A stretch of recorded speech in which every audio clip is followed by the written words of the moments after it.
Good morning. ચિત્રના video I hope કે તમે બધા જોતા હશો. લાસ્ટ ટાઈમ ચિત્રમાં આપણે સેકન્ડ ચેપ્ટર સ્ટાર્ટ કર્યું હતું ચિત્રકલાના મૂળ તત્વો વિશે.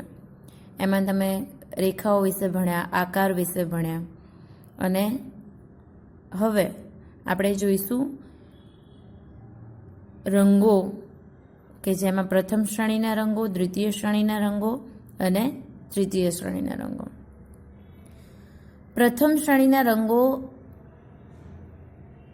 ભણતા પહેલાં એ તમને હું કહેવા માંગુ છું કે તમે બધાએ રંગચક્ર જે તમારી ચિત્રકલા 1 થી 8માં આવે છે ત્યાં આગળ પાછળ આવી રીતે ફ્રન્ટ પેજ અથવા તો લાસ્ટ પેજની અંદરની સાઈડ તમે આવા રંગચક્ર દોરેલા જોયા હશે.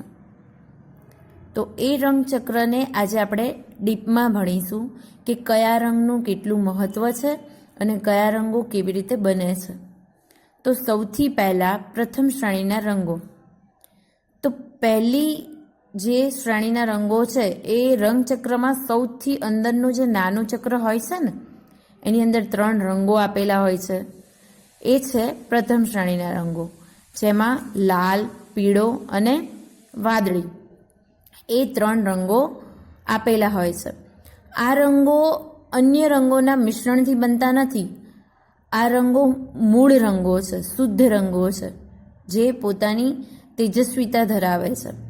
આ રંગો પોતાનું અલગ અસ્તિત્વ ધરાવે છે. આ કોઈના સાથે મિશ્ર થઈને બનતા નથી, એટલે આને પ્રથમ શ્રેણીના રંગો કહીએ છીએ. એવી જ રીતે આવે છે દ્વિતીય શ્રેણીના રંગો. રંગચક્રમાં જે બીજા નંબરનું વર્તુળ હોય છે ને, જેની અંદર લીલો, કેસરી અને જાંબલી એ દ્વિતીય શ્રેણીના રંગોમાં હોય છે. જે રંગો પ્રથમ શ્રેણીના સાથે મળીને બને છે એને આપણે દ્વિતીય શ્રેણી તરીકે ઓળખીએ છીએ. જેમ કે પીળો અને વાદળી એ બંને મિક્સ થાય તો લીલો રંગ બને, લાલ અને પીળો એ બંને મિક્સ થાય તો કેસરી રંગ બને, અને વાદળી અને લાલને મિક્સ કરો તો જાંબલી રંગ બને. તો પ્રથમ શ્રેણીના 2 રંગોનું સરખે ભાગે મિશ્રણ કરવાથી જે રંગો બને એને આપણે કયા રંગો કહીશું? દ્વિતીય શ્રેણીના રંગો. અને પ્રથમ શ્રેણીના રંગો કરતાં આ 2 રંગો મિશ્રણથી બને, 2 રંગના મિશ્રણથી બને છે, એટલે એની શુદ્ધતા અને તેજસ્વીતા પ્રથમ શ્રેણીના રંગો કરતાં ઓછી જોવા મળે છે. હવે ભણીશું તૃતીય શ્રેણીના રંગો. તૃતીય શ્રેણીના રંગો જેમ કે જે બહારનું આખું ચક્ર હોય છે, સૌથી બહારનું ત્રીજા નંબરમાં, એમાં તમે જુઓ છો ચટણી કલર, બરાબર, ઓલિવ ગ્રીન કહીએ જેને, બ્રાઉન છે, બદામી કલર, પથ્થરિયો જેને આપણે એસ કે સ્લેટ કલર તરીકે ઓળખીએ છીએ. એ બધા રંગો એકબીજા સાથે જે પ્રથમ શ્રેણીના અને દ્વિતીય શ્રેણીના રંગો જોયા એ સરખે ભાગે મિશ્રણ થવાથી આપણને તૃતીય શ્રેણીના રંગો મળે છે. જેમ કે લીલો અને કેસરી એ બંને મિક્સ કરો તો તમને કયો મળશે? ચટણી કલર. કેસરી અને જાંબલી એ બંને મિક્સ કરશો તો બદામી કલર મળશે. હવે જાંબલી પણ 2 રંગોના મિશ્રણથી બને છે, જોયું ને તમે દ્વિતીય. એટલે કે પ્રથમ અને દ્વિતીય શ્રેણીના બંનેના સરખે ભાગે મિશ્રણ કરવાથી આપણને તૃતીય શ્રેણીના રંગો મળે છે. ઘણીવાર આપણને મને 8th સ્ટાન્ડર્ડ કે 7th સ્ટાન્ડર્ડના બાળકો પૂછતા હોય છે કે મેડમ ચટણી કલર કેવી રીતે બને? તો હવે બધા તમે આપણે ડીપમાં જોયું કે હવે નેક્સ્ટ જ્યારે બી તમે ચિત્ર 9 પછી 10thમાં કે ક્યાંય સિલેક્ટ કરશો તો તમને ઇઝીલી ખબર હશે કે લીલો અને કેસરી બંને મિક્સ કરવાથી ચટણી કલર બને. એવી જ રીતે જાંબલી અને લીલો એ બંને કલર ભેગો કરો એટલે તમને રાખોડી સ્લેટીયો કલર મળે છે. હવે આ શ્રેણીના રંગો એકદમ ઝાંખા હોય છે, કેમ કે બંને શ્રેણીના રંગો મિશ્રણ કરવાથી એની શુદ્ધતા અને તેજસ્વીતા ખૂબ જ ઓછી થઈ જાય છે. તો આ રીતે આપણે રંગ શ્રેણીની સમજ મેળવી, બરાબર, કે એ રંગો વિશે સમજ્યા કે કયા રંગને મિશ્રણ કરવાથી આપણને કયા શ્રેણીના રંગો બને છે અને એની તેજસ્વીતા કેમ ઘટતી જાય છે. જે પ્રથમ શ્રેણી એકદમ તેજસ્વી લાગે છે એવી રીતે આપણને દ્વિતીય અને તૃતીય શ્રેણીના રંગો નથી લાગતા. હવે આપણે જોઈશું કે રંગના ગુણધર્મો કે કયો રંગ શું ગુણ ધરાવે છે અને એનું શું મહત્વ છે એ વિશે જાણીશું. કેમ કે માનવીના મન પર રંગની ચોક્કસ અસર જોવા મળે છે આપણને બધાને. કેમ તો કે દરેક રંગ પાસે પોતાનો એક અલગ ભાવ આપણને જોઈને ઉત્પન્ન થાય છે. એની પાસે એક ભાવ એની રંગ પાસે હોય છે કે જેને જોઈને આપણને એને અનુભવીએ છીએ. કેમ કે જે તે રંગો આપણે પ્રતીક તરીકે ઉપયોગમાં પણ લઈએ છીએ. ભારતીય કલા પ્રમાણે રંગોને નવરસ સાથે સીધો સંબંધ છે. નવરસ કયા? તો કે શાંત, રૌદ્ર, કરુણ, શૃંગાર, બીભત્સ, હાસ્ય, અદ્ભુત, ભયાનક અને વીર રસ. આ બધા રંગો સાથે સીધો સંબંધ છે કે જેનાથી આપણને આ ભાવની અનુભૂતિ રંગ દ્વારા થાય છે. બરાબર, જેમાં અલગ અલગ રંગો વપરાય છે. તો સૌથી પહેલાં આપણે રંગમાં જોઈશું લાલ રંગ. લાલ રંગ એ ઉત્સવ અને ફૂલો અને વસંતના રંગનું પ્રતીક છે. લાલ રંગનું ભારતીય સમાજમાં વિશેષ સ્થાન છે. એ આપણને બધાને પણ ખબર છે કે લાલ રંગ આપણે કેટલો શુભ માનીએ છીએ કે દરેક પ્રસંગોમાં, સારા પ્રસંગોમાં આપણે લાલ રંગ વાપરીએ છીએ. અને એ સિવાય ભય, થોભો એ દર્શાવવા માટે પણ લાલ રંગ વપરાય છે. ક્રોધ અને હિંસા, ભય, ચેતવણી જેવી ભાવનાઓનું આ રંગ સૂચન કરે છે. ટ્રેનને રોકવા માટે પણ આપણે તમે જોયું હશે લાલ રંગનો ઉપયોગ થાય છે ને. એ સિવાય ક્યાંય સ્ટોપ થવા માટે આપણે જે રોડ પર આપણે જતા હોય અને લાલ લાઇટ થાય તો આપણે ત્યાં સ્ટોપ થઈ જઈએ છીએ. બરાબર. અને ભય એવું દર્શાવવા જ્યાં ચોકડી મારેલી હોય ત્યાં પણ આપણે લાલ રંગ જોઈએ છે. એ સિવાય મંગલકારી રંગ હોવાથી આપણે, મેં તમને કીધું, પ્રસંગોમાં પણ એનો ઉપયોગ કરીએ છીએ. અને સૌભાગ્યવતીની નિશાની રૂપ લાલ રંગ એ પ્રેમનું પ્રતીક છે. એટલે સૌભાગ્યવતી સ્ત્રી માંગ ભરે એ લાલ કંકુથી ભરે, એટલે એને એ પણ માનવામાં આવે છે પ્રેમનું પ્રતીક. બાળકો અને સ્ત્રીઓને આ રંગ ખૂબ જ પ્રિય હોય છે. હવે ભણીશું પીળો રંગ. પ્રથમ શ્રેણીના 3 રંગોમાં આ રંગ સૌથી વધુ તેજસ્વી છે, કારણ કે તે સૂર્યનું પ્રતીક ગણાય છે. જ્યારે તમારે પ્રજ્વલિત દીપ દર્શાવવો હોય અથવા પ્રકાશ, અગ્નિ અને સૂર્ય એ દર્શાવવું હોય ત્યારે એ દર્શાવવા માટે આપણે આ રંગનો ઉપયોગ કરીએ છીએ. પ્રકાશમાન દર્શાવવા આ રંગનો ઉપયોગ કરીએ છીએ. પ્રકાશ, તેજ, ધાર્મિકતા, પવિત્રતા, કીર્તિ, ઐશ્વર્ય, ચેતના તથા નબળાઈના ભાવનું સૂચન કરે છે. અશક્તિ અને માંદગી દર્શાવવા આછો પીળો રંગ વપરાય છે. જેમ કે આપણે જોયું ને કે આગળ કોઈ અશક્ત માણસ આપણને મળે ત્યારે આપણે શું કહીએ કે તું તો સાવ પીળો પડી ગયો ને. ત્યારે તો આપણા ચિત્રમાં પણ એને દર્શાવવા આપણે પીળા રંગનો ઉપયોગ કરીએ છીએ. હવે હિન્દુ અને જૈન અને બૌદ્ધ તથા ખ્રિસ્તી ધર્મના ચિત્રોમાં આ રંગ એક વિશેષ મહત્વ દર્શાવે છે, એને મહત્વ અપાયું છે. તો એવી જ રીતે જોઈશું વાદળી રંગ. બ્લુ. વાદળી રંગ વિશાળતાનું પ્રતીક છે. કેમ છે એ બધા તમને ખબર પડી જ ગઈ હશે. કારણ કે વાદળી રંગની સીમા બાંધી શકાતી નથી. કેમ કે આ રંગ આકાશની વિશાળતા અને અસીમ અનંતતા દર્શાવે છે. આકાશ ક્યારેય એનો અંત આપણે જોયો છે કે અહીંયાથી આકાશ પૂરું થઈ ગયું, તો એ અનંતતા દર્શાવે છે. એટલે એની સીમા બાંધી શકાતી નથી. કેમ કે આકાશની વિશાળતાને કારણે ભૂરા રંગની ભ્રાંતિ પેદા થાય છે અને વાદળી રંગ અનંતતા, ગંભીરતા અને વિશાળતા દર્શાવે છે. આ રંગ શાંત રંગ છે, એટલે ગુરુ નાનક સાહેબ આ રંગને પરમાત્માનો પ્રતીક માન્યો છે. લીલો રંગ. લીલો રંગ સજીવતાનું પ્રતીક છે. કુદરતની અનુભૂતિ કરાવનાર આ રંગ આપણા રાષ્ટ્રધ્વજમાં સૌથી નીચેના પટ્ટામાં જોઈએ છે આપણે બધા. આનંદ, તાજગી, પ્રકૃતિ, સમૃદ્ધિ, ફળદ્રુપતા, હરિયાળી, બરાબર, અને સ્વાગત તથા શ્રદ્ધાના ભાવનું સૂચન કરે છે. લીલા તોરણ સ્વાગતનું પ્રતીક છે. આપણે આસોપાલવના તોરણ બાંધીએ છીએ ને વાર તહેવારે, તો એ સ્વાગતનું પ્રતીક છે. જ્યારે લીલી ઝંડી એ મુક્તિનું પ્રતીક છે. લાલ લાઇટ થાય એટલે તમે જઈ શકો છો, એ એનું પ્રતીક છે. લીલી વાડી સમૃદ્ધિ અને ફળદ્રુપતાનું પ્રતીક છે. લીલા લહેર એ આનંદ અને તાજગીનું પ્રતીક છે. લીલો રંગ શાંતિનો અનુભવ કરાવે છે. બરાબર. એવી જ રીતે હવે જોઈશું કેસરી રંગ શું દર્શાવે છે. તો કે દ્વિતીય શ્રેણીના આ રંગ વિજ્ઞાન અને જ્ઞાનના પ્રતીક ગણીએ છે, જેમ કે શૌર્ય, બલિદાન, ત્યાગ અને શહાદતની અનુભૂતિનું સૂચન છે. દેશની રક્ષા કાજે દેશ માટે મળતે દમ તક શક્તિ લગાવનાર હાકલ કરે છે. તેથી આપણા રાષ્ટ્રધ્વજમાં આ રંગ સૌથી ઉપરના પટ્ટામાં જોવા મળે છે અને હનુમાનજીનું સિંદૂર એ પણ કેસરી રંગનું જ હોય છે, તો એ ભક્તિ અને શક્તિનું પ્રતીક છે. હવે જોઈશું સફેદ રંગ. સફેદ રંગ શાંત રસનું પ્રતીક છે. તે શુદ્ધ અને પવિત્ર રંગ છે. સાદાઈ, નીતિ, સ્વચ્છતા, પ્રામાણિકતા, માનવતા, સત્ય, દયા, ધાર્મિકતા, પવિત્રતા અને શરણાગતિની ભાવનાનું સૂચન કરે છે.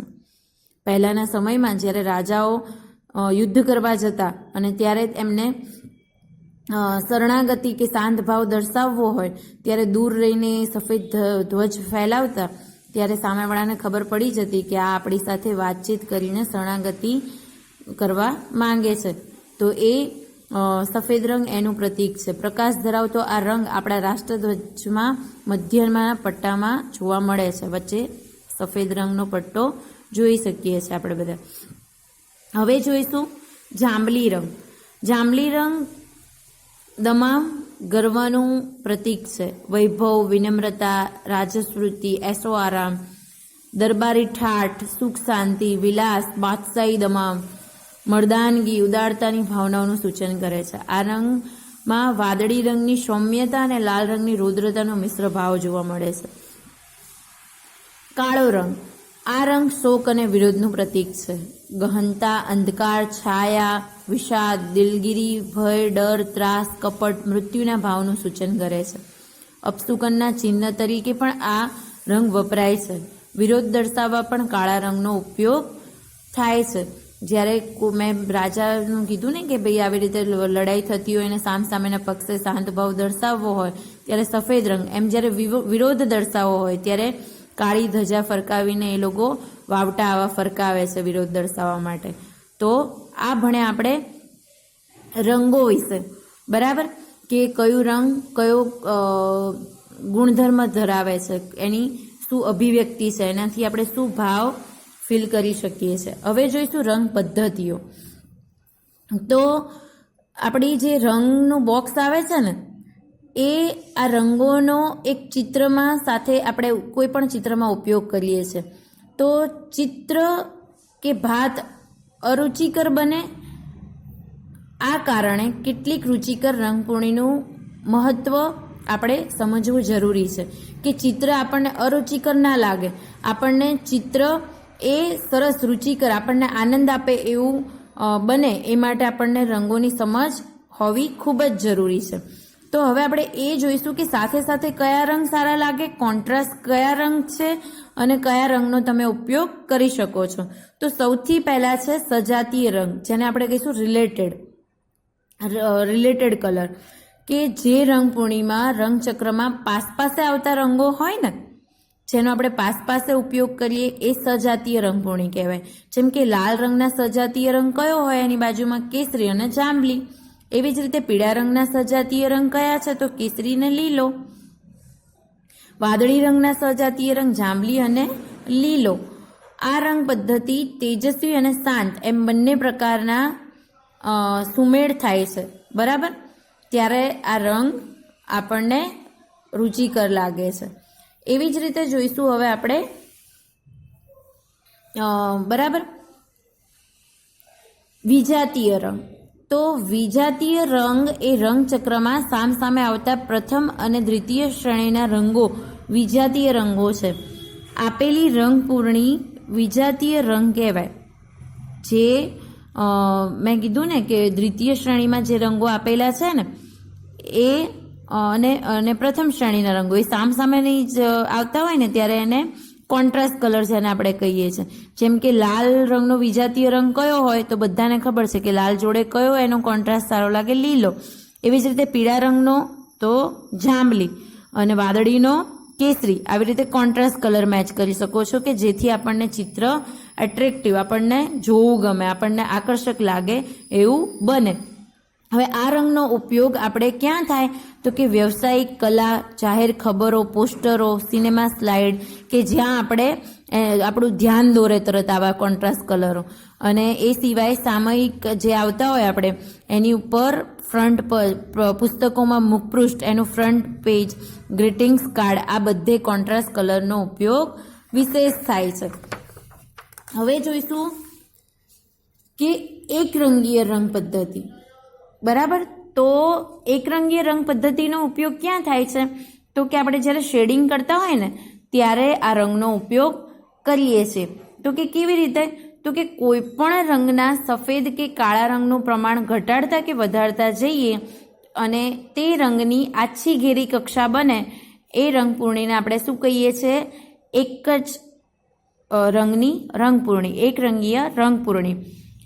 જેમ કે કોઈ પણ કલર તમારે બેકગ્રાઉન્ડમાં બતાવવો છે, જેમ કે સવારે તમે મોર્નિંગમાં સનરાઈઝ બતાવો છો તો એકદમ ડાર્ક કેસરી, પછી આછો કરતા આખું બેકગ્રાઉન્ડ રેડી કરો છો એક જ રંગમાં, સફેદ રંગનો ઉપયોગ કરીને એને લાઇટ કરતા જતાં આખું બેકગ્રાઉન્ડ રેડી કરો છો તો ત્યાં એ શું થયું? એકરંગીય રંગપૂર્ણી. તો આ પ્રકારની રંગપૂર્ણી ચિત્રમાં શાંત ભાવનું નિર્દેશ કરે છે.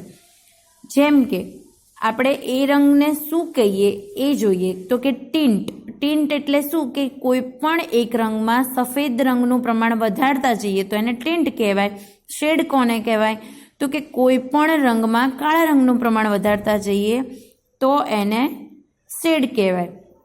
હવે કોઈ પણ ચિત્રમાં આપણે જ્યારે ડ્રો કરીએ છીએ ત્યારે ટિન્ટ અને શેડની મહત્તા જે તે ચિત્રને એકદમ આકર્ષક બનાવે છે. એટલે કે આપણે એકરંગીય ચિત્ર રચનાઓમાં ટિન્ટ અને શેડથી વિવિધતા આકર્ષક લાવી શકીએ છીએ કે જેને આપણે એકદમ બધાને રુચિકર લાગે એવું બનાવી શકીએ છીએ. હવે ગરમ રંગો કયા છે અને ઠંડા રંગો કયા છે એ પણ સમજી લઈએ. તો કે ગરમ રંગો જે આપણા મન પર ઉષ્મા, ઉત્તેજના અને એકદમ આપણને શું કહેવાય કે આપણને એકદમ તાજગી એવા રંગો એને જોઈને આપણને ઉષ્ણ અને ઉત્તેજિત ભાવ દર્શાવે એવા રંગોને આપણે ગરમ રંગો કહીશું. તો એ કેવી રીતે ઓળખીશું તો કે જે ચિત્રમાં ગરમ રંગોવાળી રંગપૂર્ણી કરેલી હોય અને જે આંખોને આકર્ષક લાગે છે, આકર્ષે છે. સપોઝ કે તમે રસ્તા પર જતા હોય અને હોલ્ડિંગ્સ પર એકદમ લાલ રંગોથી લખેલું હોય તો તમે 4 રસ્તા પર જેવા ઊભા રહેશો પોતાના વ્હીકલ્સ કે ગમે રીતે જતા હોય તો તરત તમારી એ હોલ્ડિંગ્સ પર નજર જશે, બિકોઝ કે ત્યાં ગરમ રંગનો ઉપયોગ થયેલો છે. જેમ કે લાલ, નારંગી, જાંબુડી, લાલ છાંટવાળો, પીળો રંગ, આ બધા ઉષ્ણ રંગો છે. આ રંગોનો ઉપયોગ જાહેરાતો, પોસ્ટરો અને સિનેમા સ્લાઇડમાં વધુ થાય છે. હવે જોઈશું ઠંડા રંગો. તો ઠંડા રંગ આપણને શાંત ભાવ ઉત્પન્ન કરે છે. જે રંગો આપણને મન ઉપર એકદમ ઠંડક પહોંચાડે છે તે રંગો આપણને મેં કીધું ને કે આપણને શાંતિ આપે છે આપણે આંખોને. તો આવા રંગો જેની આપણે આ શાંત રંગો વાપરીને રંગપૂર્ણી કરીએ ત્યારે એને શાંત રંગોવાળી રંગપૂર્ણી કહેવાય. વાદળી અને તેનાથી બનતા રંગો એ શાંત રંગોનું તરીકે ઓળખાય છે. જેમ કે વાદળી રંગ આંખોથી દૂર જતો રંગ અને વાદળી, લીલો, પથ્થરિયો, વાદળી, જાંબલી, સફેદ, શાંત રંગો. આ રંગોનો ઉપયોગ ઘરની અને ઓફિસની દિવાલોમાં અને ફર્નિચરની ટાઇલ્સમાં, મકાનની છતમાં, ભોયતળીએ જે પાથરીએ છે ને શેતરંજી, અને બારીના પડદા અને ગાલીચા, એટલે કે જ્યાં આપણી નજર સૌથી વધારે પહોંચે. ઘરમાં આપણે આખો દિવસ રહીએ તો આપણને ઉષ્ણ ભાવ જોઈએ કે શાંત ભાવ? આપણને આંખોને ગમે એવા ભાવ, આપણને આંખોને શાંતિ આપે એવા કલર આપણને ગમે ને. તો આ બધા આવી જગ્યાએ શાંત રંગોનો ઉપયોગ થાય છે વધારે પડતો. ઓફિસમાં પણ તમારે વર્ક કરવાનું તો ત્યાં તમને ભડકીલા કલરો સાથે વર્ક કરવાનું ગમે ના ગમે. તો આ બધે ઓફિસમાં, ઘરમાં, ત્યાં બધા આપણે ઠંડા રંગોનો ઉપયોગ કરીએ છીએ. એ સિવાય હવે જોઈશું કે પારદર્શક રંગો અને અપારદર્શક રંગો. તો જે રંગો કાગળ કે સપાટી ઉપર લગાડવાથી નીચેનો ભાગ જે નીચે દોર્યું છે એ જોઈ શકાય એને આપણે પારદર્શક રંગ કહીશું. અને જે રંગ અપ્લાય કર્યા પછી નીચે તમે જે ડ્રો કર્યું છે એને ના જોઈ શકીએ એને અપારદર્શક રંગો કહેવાય. જેમ કે તમે પેન્સિલથી કે કશે પેન્સિલ કલર કર્યા હોય તો તમે નીચે શેડિંગ કે બીજો કોઈ રંગ આપ્યો હોય તો તમે પારદર્શકમાં જોઈ શકશો, પણ પેસ્ટલ કલર, ફેબ્રિક કલર એમાં તમે નીચે બીજા રંગનો ઉપયોગ કર્યો હોય એ જોઈ શકશો નહીં. ઓઇલ પેસ્ટલ કલર એ બધા અપારદર્શક રંગો છે, બરાબર. હવે જોઈશું શેડિંગ, જેને આપણે છાયાપ્રકાશ. તો છાયાપ્રકાશ એ શું છે તો કે એ પણ કલામાં ખૂબ જ મહત્વનો ભાગ ભજવે છે. જેમ કે એક વસ્તુ ઉપર પ્રકાશ પડે, અહીં તમે જોઈ શકો છો કે અહીંયા પ્રકાશ દર્શાવેલો છે અને અહીંયા એ વસ્તુ પર શું છે, પડછાયો પડે છે એવું દર્શાવેલું છે. અહીંયા પણ પ્રકાશ પડે છે અને અહીંયા એનો પડછાયો પડે છે, એ રીતે દર્શાવેલું છે. તો પડછાયો અંધકાર દેખાડવા માટે જ્યારે આપણે છાયાપ્રકાશનો ઉપયોગ કરીએ છીએ તો એના દ્વારા હવે અહીંયા મારે ઘડામાં આવી રીતે ડીપ બતાવવું છે કે એની અંદર ઘનતા દર્શાવી છે, તો ત્યાં મેં શેનો ઉપયોગ કર્યો છે, છાયા દર્શાવી છે, બરાબર. લાઇટિંગ પડતો હોય ત્યાં હું પ્રકાશ દર્શાવીશ, એટલે કે આવું વ્હાઇટ રહેવા દઈશ. તો છાયાપ્રકાશનો આ રીતે એની ઊંડાઈ, પહોળાઈ અને ઘનતા દર્શાવી શકાય છે. જેમ કે તમે કોઈ પોર્ટ્રેટ ચિત્ર એટલે કે કોઈ વ્યક્તિ ચિત્ર દર્શાવો છો તો ત્યાં પણ તમારે આ બધા એની યંગ કે એને વૃદ્ધ બતાવવો છે ત્યારે તમે આ બધી છાયાપ્રકાશનો ખૂબ જ ઉપયોગ થાય છે, બરાબર. પદાર્થ ચિત્રોમાં છાયાપ્રકાશને આપણે વાપરીએ છીએ. અત્યાર સુધી આપણે છાયાપ્રકાશ કેવી રીતે દર્શાવવો એ પણ આગળના સ્ટાન્ડર્ડમાં શીખ્યા છે. તો સૌથી આની સાચી ઓળખ કોણે આપી તો કે માઇકલ એન્જેલો જે હતા એ ભીંતચિત્ર અને રેબ્રાના ઇચિંગ એમના લિયોનાર્દો વિન્ચીના મોનાલિઝામાં છાયાપ્રકાશની સમતુલા દેખાઈ આવે છે. મોનાલિઝા વિશે તમે સાંભળ્યું હશે કે મોનાલિઝા ચિત્ર એવું સ્ત્રીનું ચિત્ર છે અને એવી એની રચના કરેલી છે કે જે તમે ફિલિંગ્સથી એ ચિત્રને નિહાળો છો એ ફિલિંગ્સ સાથે તમને એ ચિત્ર દેખાય છે. જેમ કે તમે કોઈ હાસ્ય સાથે નિહાળો છો તો તમને એ મોનાલિઝા હસતી લાગશે, કોઈ એને કરુણતાની દ્રષ્ટિએ જુએ છે તો એમાં એવી રીતે શેડનો ઉપયોગ કરેલો છે, શેડ અને લાઇટનો, કે તમે જે ભાવ સાથે એને નિહાળો એ ભાવ સાથે એ ચિત્ર દેખાય છે, જે લિયોનાર્દો વિન્ચીએ એને બનાવ્યું છે. હવે લાલ, પીળો, વાદળી અને એ શર્ટ ત્રણેય કલરનો પહેર્યો હોય બાળકોએ અને જો બ્લેક એન્ડ વ્હાઇટ ફોટો હોય તો આપણને ખ્યાલ આવશે કે પીળો રંગ કેટલો આછો છે અને બરાબર વાદળી રંગ કેટલો અંદર ઘેરાવો છે એ બધું આપણે નિહાળી શકીએ છીએ, બરાબર. આ પરથી આપણને ખબર પડી જાય કે છાયાપ્રકાશ અને પ્રકાશ એ કેવી રીતે, બ્લેક એન્ડ વ્હાઇટ ફોટો જોઈએ તો આપણને કેવી રીતે ઉપયોગ થયો છે એ ખબર પડે. તો છાયાપ્રકાશથી આપણને શું ખબર પડે તો કે નિશ્ચિત કક્ષા ઉપર જે છાયા પડે છે એ છાયાની આવી ભિન્નતાને છાયાપ્રકાશ કહે છે. જેમ મેં કીધું ને કે આનો પડછાયો અહીંયા પડે તો આ ડાર્ક અને અહીંયાથી લાઇટ આવે છે તો અહીંયા એને લાઇટિંગ બતાવ્યું છે અને અહીંયા ઘનતા દર્શાવવા અંદર ઘડાની તો ત્યાં આપણે કાળો ભાગ દર્શાવીએ છીએ. તો આ રીતે છાયાપ્રકાશનું મહત્વ છે. આ ચેપ્ટર અહીંયા પૂરું થાય છે. આવજો.